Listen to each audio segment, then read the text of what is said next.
వాళ్ళ దృష్టిని ఆకర్షించడంలో చాలా మంచి ఏమంటలేరు. ప్రజలు ఇంకొంతకాలం భరించలేరు. దేశవ్యాప్తంగా చూస్తున్నారు. ప్రతి దేశ రాష్ట్రంలో ఎక్కడ ఏం జరిగినా హిందూ జాతికి అవమానం చెప్తే ఎవరు భరించేస్తున్నాడు. ఇవాళ సిక్కులేని ప్రభుత్వాల గతంలో ఓటు బ్యాంకు రాజకీయాల నుంచి ఒక ఎంఐఎం నాయకుడు నాకు ఒక 5 నిమిషాలు 10 నిమిషాలు టైం ఇస్తే హిందూ జాతిని మొత్తం నాశనం చేస్తానంటే సిగ్గు లేకుండా కనీసం కేసులు పెట్టకుండా ఊరుకున్న మూర్ఖత్వం ప్రభుత్వాలు మన ప్రభుత్వం మాపై. ఇలాంటి ప్రభుత్వాలకు బుద్ధి చెప్తాం.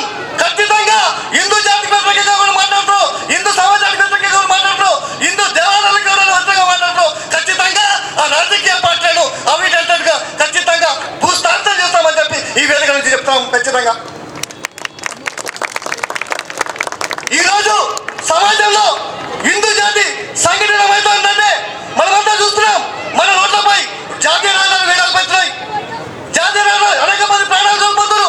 జాతీయ రహదారులు వేలాలు పెడుతున్నాయి. దాంట్లో భాగంగా మనమంతా రోడ్ల మీద ఉన్న మన హిందూ దేవాలయాన్ని కూడా పక్క చెప్తాం.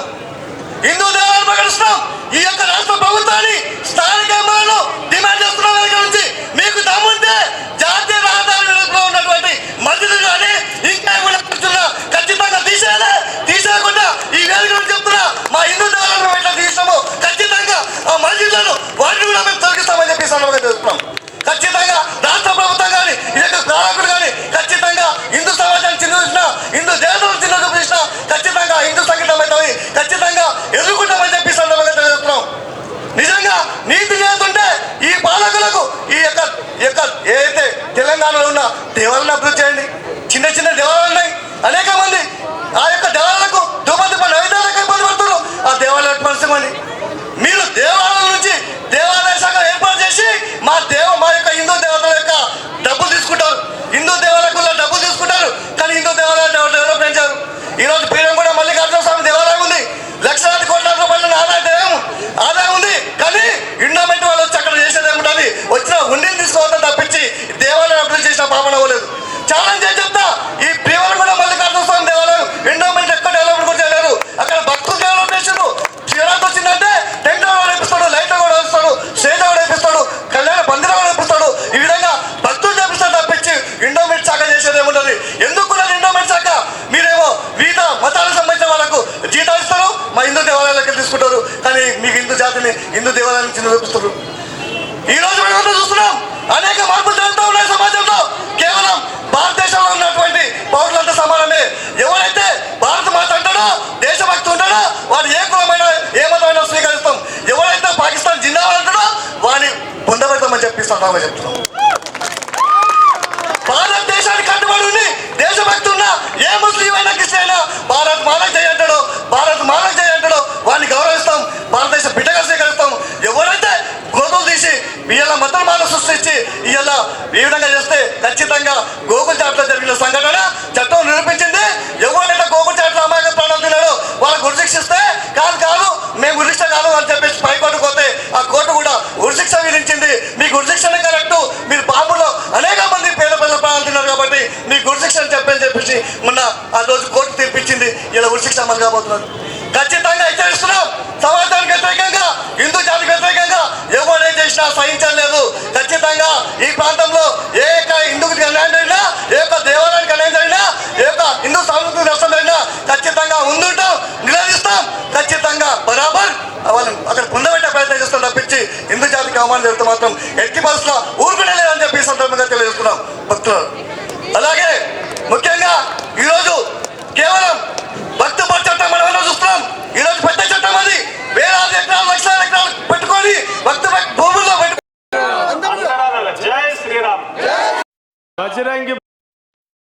బజరంగి బలికి ఎప్పుడెప్పుడు హనుమాన్ జయంతి వస్తుందా? మరి హనుమాన్ జయంతి కార్యక్రమంలో రవీంద్ర అన్న శోభాయాత్ర ఎప్పుడు చూద్దామా అన్నట్టుగా ఉన్నది మొత్తం కార్యక్రమం అంతా.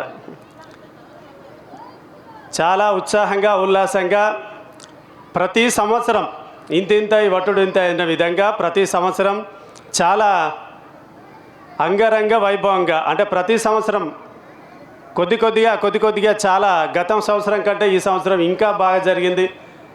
మీదొచ్చే సంవత్సరం దీనికంటే ఇంకా బాగా ఘనంగా నిర్వహించాలని చెప్పేసి ఆ శక్తియుక్తులు ఆ హనుమంతుడు ఆదిల్లి రవీంద్రన్న గారికి మనస్ఫూర్తిగా ప్రసాదించాలని చెప్పేసి మనస్ఫూర్తిగా కోరుకుంటూ ఈ హిందూ మతంలో చైతన్యం గురించి, అందరినీ చైతన్యపరచడం గురించి రవీంద్రన్న గారు చేస్తున్నటువంటి యొక్క శోభాయాత్ర సంకల్పం ప్రజల్లోకి బలంగా వెళ్ళాలని చెప్పేసి మనస్ఫూర్తిగా కోరుకుంటూ, ఎక్కడ గుళ్ళల్లో చూసినా భక్తిభావం చాలా పెరుగుతూ ఉంది. ఇది చాలా శుభ పరిణామం, శుభ సూచకం. ఈ భక్తిభావం పెంపొందడం అంటే భక్తిభావం పెంపడంతో పాటు దేశభక్తిని కూడా పెంపొందించుకున్నట్టు అవుతుంది. కాబట్టి భక్తిని, దేశభక్తిని కూడా పెంచుకోవాలని చెప్పేసి మనస్ఫూర్తిగా కోరుకుంటూ, మరొకసారి అందరికీ శుభాకాంక్షలు తెలియజేసుకుంటూ, ఈ కార్యక్రమాన్ని ఇంత ఘనంగా నిర్వహించిన ఆదేల్ రవీంద్రన్న గారికి మరొకసారి శుభాభినందనలు, శుభాకాంక్షలు తెలియజేసుకుంటూ, జై శ్రీరామ్, జై హనుమాన్. హనుమాన్ జయంతి శుభాకాంక్షలు తెలుపుతూ అందరికీ లక్ష్మీసాయి మెడల్స్ మల్లేష్ అన్న వేదిక మీద కూర్చోండి. డైరెక్టర్లు కూడా ఉన్నారు అన్న. రమరామ మల్లికార్జున స్వామి దేవాలయం డైరెక్టర్ అందరూ వచ్చారు. అందరు కూడా పేరు పేరు అభినందనలు. స్టేజ్ సరిపోతలేదు, దయచేసి రాజు స్టేజ్ అందరికీ ధన్యవాదాలు అన్న. డైరెక్టర్స్ కానీ రమరామ మల్లికార్జున స్వామి దేవాలయ డైరెక్టర్స్ అందరూ కూడా పేరు పేరున అభినందనలు. రియల్లీ మీ హిందూ శక్తిని చాటుతూ పార్టీలు ఏమైనా, వ్యక్తులు ఏమైనా, హిందూ సంఘటన శక్తి, హిందూ సమాజం ఒకటే నిరూపించడానికి వచ్చేసిన ముఖ్యంగా దేవాలయ కమిటీ, మన శశిధర్ రెడ్డి గారికి అందరూ కూడా పేరు పేరున ధన్యవాదాలు.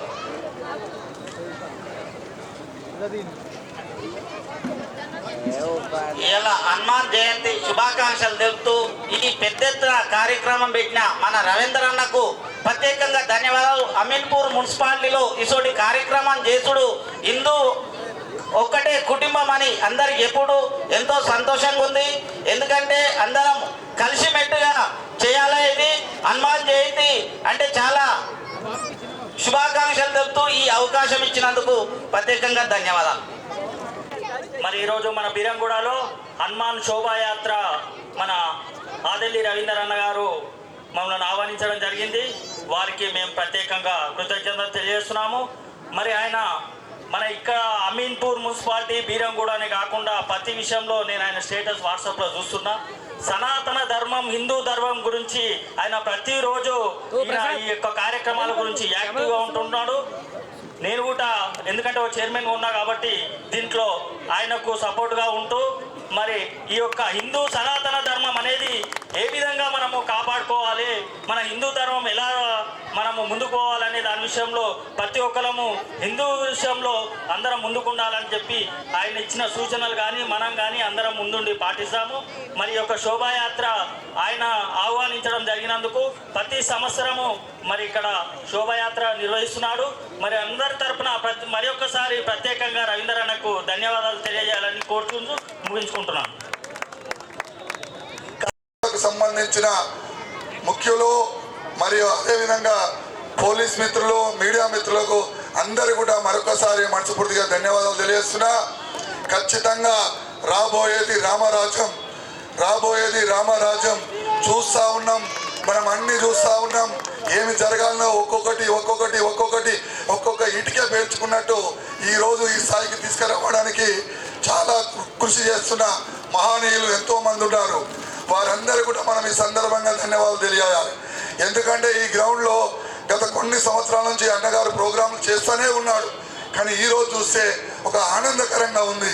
ఎందుకంటే మొక్కవోని ధీమతోని ఎవరు వచ్చినా రాకున్నా కార్యక్రమాలు ఆపకుండా కొన్ని లక్షల రూపాయలు ఖర్చు చేసుకొని మన రవీంద్ర అన్న ఇలాంటి కార్యక్రమాలు తీసుకున్నందుకు చాలా సంతోషం.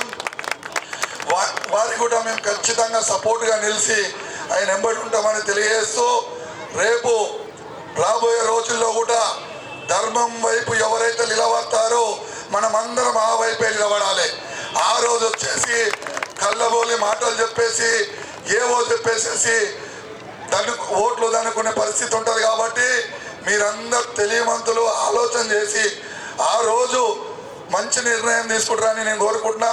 ఎందుకంటే గత 2 ఎలక్షన్లో తీసుకున్నారు మన ప్రాంతం నుంచి. అలాంటి నిర్ణయం ఎవరెన్ని డబ్బులు ఇచ్చినా ఏమి చెప్పినా ధర్మం వైపు నిలబడి ఒక ఎంపీని ఎమ్మెల్సీని గెలిపించుకున్న ఘనత మన హిందూ సోదరులే.